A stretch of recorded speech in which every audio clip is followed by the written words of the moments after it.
di 2026. Cocok. Tapi ngomongin Liga 1 tadi Mas Haryo udah ngomongin Liga 1. Ngomongin ntar timnas di bulan Maret nanti. Mungkin ada pemain timnas kita yang udah nggak main di Eropa, Mas, di 2026 nanti. Ada kabar Joy Pelupesi, Ivar Jenner dan Martin Pas. Satu sisi sih gue ngelihat kayak sekarang Persib punya HI sama Eliano bikin mereka lebih bersaing di ACL 2 dan juara grup kan dia? Ya juara grup. Kalau Persib lebih kuat, misalnya Ivar Jenner yang dikabarkan ke Persija, misalkan Persija musim depan punya peluang buat main di ACL. Menurut gua itu bagus buat kita. Tapi kalian lihat pemain diaspora kita yang akhirnya banyak berdatangan ke sini meski pernyataan PES sudah menepis kalau dia main di Persib ya. Tanggapan kalian gimana? Bang Harapan dulu.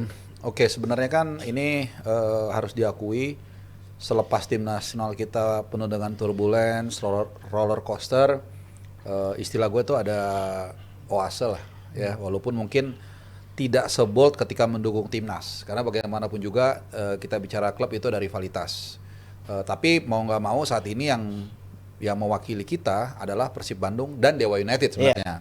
Dua-duanya kebetulan lolos di ajang masing-masing di Asia. Persib sangat meyakinkan tadi juara grup dan akan segera melihat lawannya Selasa nanti drawing di AFC House.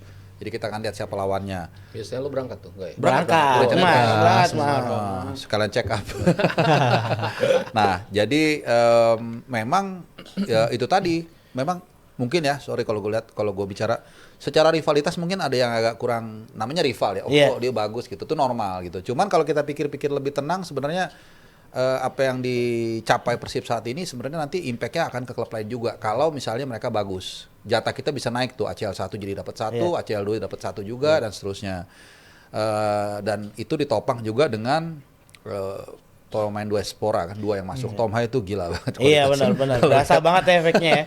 OP. Iya, kemarin kan golnya siapa? Tangki kalau nggak salah kan dari crossingnya dia. Eliano Renders juga.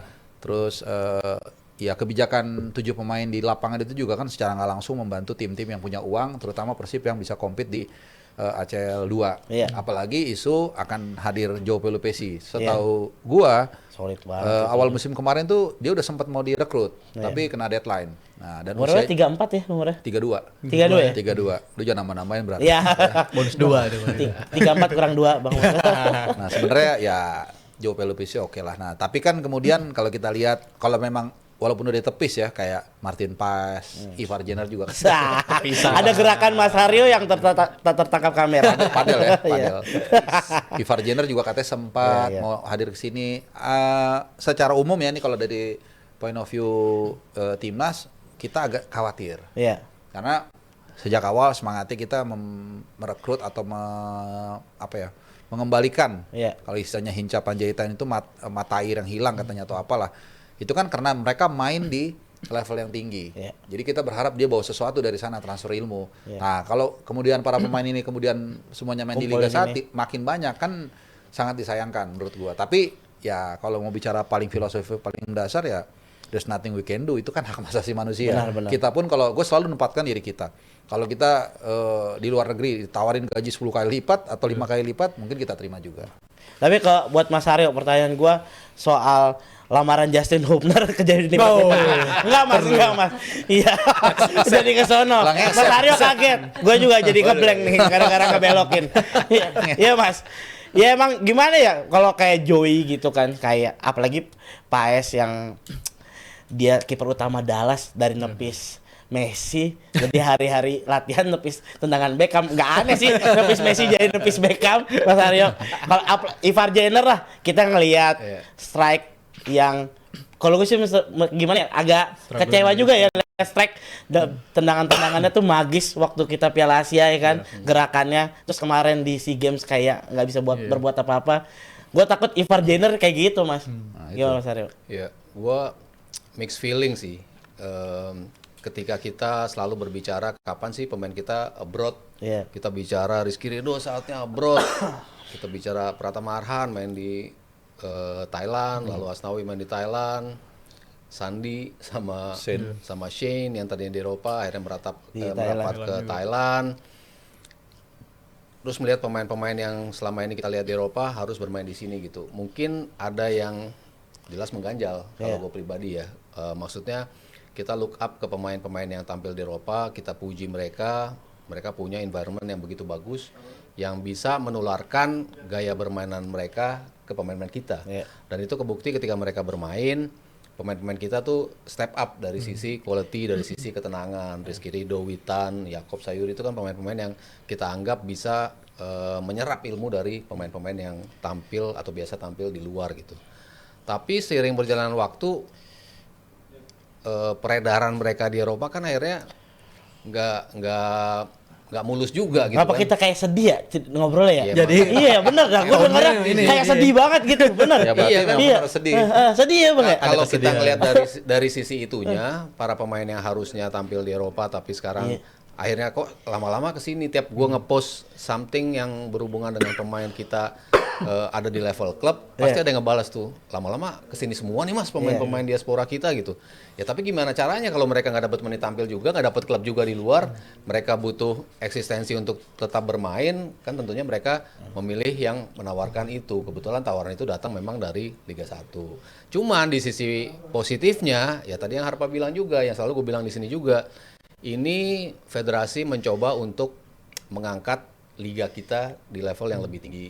Kita kan selalu bilang kok kalau kita main di level regional kok langsung kalahan mulu sih. Lawan klub Kamboja susah, lawan tim Vietnam susah, Filipina kayaknya kita kerepotan. Padahal kan kita mau naikin performance liga kita supaya liga kita naik, ujung-ujungnya ya dari sisi koefisien akhirnya kita mendapatkan posisi yang lebih bagus ketika pembagian klub di liga turnamen-turnamen yang lain gitu. Ketika mereka tampil oke, akhirnya kita bisa melihat Persib lolos ke 16 besar, lihat Dewa lolos ke 8 besar. Itu kan hal-hal yang tadinya sulit untuk dilakoni oleh tim-tim kita gitu kan, klub-klub kita ketika tampil di level regional. Jadi sisi positifnya bisa kita lihat, gimana caranya federasi mencoba untuk menaikkan level permainan kita dengan masukin pemain-pemain berkualitas dan juga pemain-pemain asing. Di satu sisi ketemu nih, nyampe gitu kan gitu ya. Nyampe. Kayak gestur begini. Akhirnya nyampe gitu. Cuman di sisi lain akhirnya menggerus pemain-pemain diaspora kita yang kita pengen tampil di Eropa. Jadi menurut gue ya mixed feeling sih. Sisi positifnya ada, tapi sisi negatifnya mengganjal ya tetap ada gitu. Ya lu enggak usah nambahin Jal, tambah sedih pasti. Ini narasinya sedih banget. Boleh Tapi nih kalau mau nambahin nih. enggak usah Jal. Ntar lu ada bahannya. Tapi gue tadi nanggepin omongan Mas Haryo ngomong ini tujuan federasi buat ngangkat liga gitu sih. Lip service yang ke sekian berapa kali ya gue denger ini ya. Jujur gue sih agak skeptis ya. Dulu kita punya marquee player kayak Oding Wingi, jagonya kayak apa tahu. Emang liga kita kemana sih? Enggak terlalu. Gila Oding Wingi keren banget. Kita punya Essien, kita punya Charlton Cole. Iya kan? Gokil. Gak kemana juga. Tapi kan nggak bagus as a team, Brar. Satu personel sejago apa sih? Emang dia se-Messi? Aduh ini kayak Messi mas di Madura ya kan? Kalau kagak dipatahin kakinya itu. Aduh gue Essien masuk, keseriusan dia waktu bermain kan juga jadi striker dia. Iya kan kita ngelihatnya lebih banyak di medsos ya Essien depan. Tapi kalau gue berharap sebenarnya mereka stay di Eropa sih, fight ya. Pasti. Jadi kalau kita pengennya begitu. ditolong ke sini tuh jadi kesannya tidak mandiri gitu loh. Padahal misalnya kayak Elkan Bagot ya. Bertahan di Ipswich Town ya. Walaupun dia main di U21 kemarin dia cetak gol loh. Gitu. Jadi secara natural orang kan kalau bersaing tanpa dibantu sebenarnya mengeluarkan semua kemampuan ya kan. Dan yang kedua kan mungkin dari sisi usia dia masih bisa bersaing. Kalau Joey kan susah. Ya kalau kayak Ivar Jenner, Eliano kalau iya benar. Ivar Jenner. Gue nih analisa bego-begoannya gue nih mas. Analisa bego-begoannya gue nih. Gue kalau dulu sekelas sama yang pintar-pintar, temen gue pada bisa, malu gue mas jadi belajar. Walaupun ya belum tentu bisa selevel mereka. Kepecut. Itu teori psikologi kan. Kalau lu ada di lingkungan, istilahnya kan kalau lu bergaul dengan tukang parfum, itu benar secara psikologi lu pasti akan terpengaruh gitu. Jadi memang gue setuju. Kalau gue gini, hak orang mau main di mana aja, tapi kalau lu cari alasan yang lain-lain, ya nggak usah, jangan bikin alasan lah gitu. Itu hak setiap orang untuk main di mana aja gitu. Ya udah dah sedih banget lah Bang. Masa bahas timnas sedih. Sumpah Iya, rendah banget terus kita kayak kehilangan orang gitu ya. Gila bener loh gokil. Gue juga ngerasain sedih banget gitu ya. Dibahasnya pakai Nggak ada apinya gitu Mas. Nggak ada harapan positif tapi nggak bisa dibohongin. Nadanya rendah semua nggak bisa dibohongin. Nggak bisa dibohongin. Tapi Ja lu